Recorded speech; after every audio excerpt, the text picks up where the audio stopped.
Preparation के दौरान बहुत ही परेशानियाँ आई थी एंड हम एक बहुत ही गरीब परिवार से बिलोंग करते। मुझे आईआईटी के बारे में भी कुछ नहीं पता था। मेरे फ्रेंड्स ने ही मुझे पहली बार बोला था और उस समय मैं आईआईटी जाने की हिम्मत भी नहीं जुटा सकता था। घर की फाइनेंशियल कंडीशन उतनी अच्छी नहीं थी कि कोई कोचिंग जेईई के कोचिंग के लिए अफोर्ड कर सकें। तो प्रिपरेशन के दौरान मैं एक छोटे कमरे में दिन सुबह से शाम तक बैठ के दिन भर पढ़ता था। ऐसा भी हुआ कि मैं नोट्स बना रहा हूँ एंड ऊपर से पानी भी टपक के पूरा नोट्स ही भीग गया। मैं कभी मम्मी से कभी फादर से मोटिवेटेड होकर मैं पढ़ाई अपनी कंटिन्यू रखा। सिर्फ अपने पैशन को, अपने गोल को सेट कर लो एंड उसके पीछे उसको कंप्लीट करने के लिए जी जान लगा दो। नमस्ते, मैं भास्कर दास, मैं बंगाल का रहने वाला हूँ। मेरा ज़िला का नाम है ईस्ट मिदनापुर। वहाँ पे मैं एक छोटे से गांव में पैदा हुआ हूँ। मेरी स्कूलिंग मेरे गांव से ही है। मैं वहाँ पे ही 12th पास किया हूँ एंड मैं जब 10th के बाद 11th में आया तो मुझे जेईई के बारे में कुछ पता नहीं था। मेरे एक फ्रेंड ने बोला कि जेईई एक एग्ज़ाम होता है एंड यहाँ से इंजीनियर्स बनते हैं एंड यहाँ से आईआईटी जाते हैं।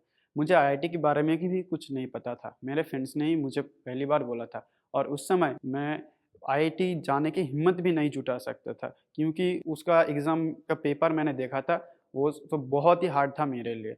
एक बोर्ड्स की तैयारी करने वाले स्टूडेंट के लिए आईआईटी पेपर बहुत ही हार्ड होता है। तो मेरे अंदर एक डर सा रह गया था कि आईआईटी तो मुझसे होगा ही नहीं। तो फिर मैंने कुछ भी इसके लिए सोचा नहीं था। फिर एक दिन मेरे फिज़िक्स टीचर ने बोला कि यूट्यूब से भी पढ़ा जा सकता है। तो मैंने यूट्यूब में गया एंड पहली बार डॉपलर इफ़ेक्ट नाम की कॉन्सेप्ट में सर्च किया। सर्च करने के बाद पहली जो वीडियो आई थी वो अलग सर की आई थी। तो मैंने उस वीडियो को देखा एंड सर की टीचिंग का जो स्टाइल है उससे मैं मतलब पहली बार में ही मुझसे सर की टीचिंग पढ़ाने के अंदाज़ से मुझे प्यार हो गया था। मुझे बहुत ही अच्छा लगा था वीडियो एंड उसी से मैं उस दिन से मैं अलग सर को पहचानता हूँ। उसके बाद सर ने यूट्यूब में ही एक 11th की free series page series launch की थी। मैं उस पेज सीरीज से पढ़ा 11th एंड कुछ करके कवर किया था एंड देन वो सीरीज़ ख़त्म हो गई एंड मेरी प्रिपरेशन 11th प्रिपरेशन वहीं पे ख़त्म। अब कुछ नहीं, मतलब घर की फाइनेंशियल कंडीशन उतनी अच्छी नहीं थी कि कोई कोचिंग जेईई के कोचिंग के लिए अफ़ोर्ड कर सकते हैं। इसलिए मैंने तो घर में बोलने के कभी हिम्मत भी जुटा नहीं पाई कि इतने जेईई की कोचिंग के लिए प्रिपरेशन करनी है। मैं 11th पास आउट होके 12th में आया एंड उस समय मेरे कोई कोचिंग ऑनलाइन अलग सर ने जो पेड बैच लॉन्च की थी उसको मैं नहीं खरीद पाया था। उस समय मैंने यूट्यूब से फ्री में ही पढ़ता था एंड इसी से ही प्रिपरेशन करता था एंड ऑनलाइन से क्वेश्चन वगैरह कर लेता था। इस तरह चलते-चलते 12th आ गया, 12th का बोर्ड आ गया एंड देन उसके बाद ही जेईई आ गया। जेईई के फर्स्ट अटेम्प्ट आ गए थे। तो मैंने फर्स्ट अटेम्प्ट दिया एंड पहली बार मेरा जेईई में 97 परसेंटाइल आई थी।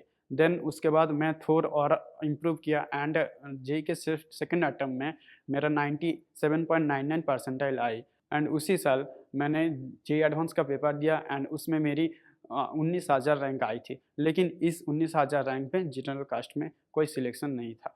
इसलिए मैं जोसा काउंसिल में मुझे कोई आईआईटी की सीट नहीं मिली थी। लेकिन मुझ में एक सपना जाग गया, उम्मीद जाग गया था कि मैं आईआईटी कर सकता हूँ, मैं आईआईटी क्रैक कर सकता हूँ। मैं जब 12th पास करके जेईई में एडवांस में नहीं सेलेक्ट हुआ तो उसके बाद मेरे पापा को मैंने पैसे के लिए बोला था एंड उन्होंने दिया। उन्होंने कहाँ से जुगाड़ करके दिया मुझे कुछ नहीं पता क्योंकि मुझे पता है मेरे पापा के पास 5,000 रुपया मतलब एक तरीके से बहुत ही ज़्यादा है। लेकिन उन्होंने मुझे 5,000 रुपया दिया था, ना जाने कहाँ से। मेरे प्रिपरेशन के दौरान मैं जब ड्रॉप ईयर में था, तो प्रिपरेशन के दौरान मैं एक छोटे कमरे में दिन सुबह से शाम तक बैठ के दिन भर पढ़ता था। हमारा जो घर था वो ईंटों का बना हुआ था और ऊपर में कोई कंक्रीट का छत नहीं था, वो खपरा से बना हुआ था। तो जब बारिश होती थी, जब हम पढ़ने बैठते थे, तो बीच-बीच में ही जब तेज़ बारिश होती थी, तो पूरे घर में पानी गिरता था एंड ऐसा भी हुआ कि मैं नोट्स बना रहा हूँ एंड ऊपर से पानी भी टपक के पूरा नोट्स ही भीग गया। ऐसे करके मतलब बहुत ही चुनौती का सामना करते हुए मेरे प्रिपरेशन जारी रखी। जब बहुत गर्मी होती थी तब मैं मतलब हमारे बंगाल में मैं जब ड्रॉप साल में था 2022 में और 22 से 23 के बीच में बहुत ही ज़्यादा गर्मी पड़ी थी। जो हाईएस्ट टेम्परेचर था वो था 45 डिग्री सेल्सियस। इस टेम्परेचर में एक कमरे के अंदर बैठ के पढ़ना और एक छोटा-सा पंखा लेके बहुत ही मुश्किल होता था, क्योंकि पसीना से पूरा कॉपी भीग जाता था, अच्छे से कुछ लिख भी नहीं पाते थे। जब मन नहीं करता था कि इतनी गर्मी में पढ़ाई नहीं हो सकती है, अब तो छोड़ मतलब बाहर जाना ही पड़ेगा, तब मैं जब बाहर जाता था, मैं मेरे मम्मी को देखता था कि मेरे मम्मी इतने गर्मी में भी आँच के सामने बैठ के खाना जब पसीना से नहा के हमारे लिए खाना बना सकती है, तो मैं घर में बैठ के क्यों नहीं कलम चला सकता हूँ? मैं भी पढ़ सकता हूँ। तो मैं फिर से घर में जाता था और पढ़ाई स्टार्ट करती थी। ऐसे ही करके मैं कभी मम्मी से, कभी फ़ादर से मोटिवेटेड होके मैं पढ़ाई अपनी कंटिन्यू रखा, क्योंकि रखना ही पड़ता मुझे। घर की सिचुएशन ही ऐसी थी कि पीछे हट ही नहीं सकते थे, क्योंकि मेरे पापा की 4000 रुपया, पूरे 5000 रुपया मैंने इसमें लगा दी थी। देन इसी तरह मैंने अपनी प्रिपरेशन चालू रखी। मैंने दिन-रात एक करके पढ़ना चालू किया। मैं सुबह से रात 12, 1 कभी 2 बजे तक पढ़ता था।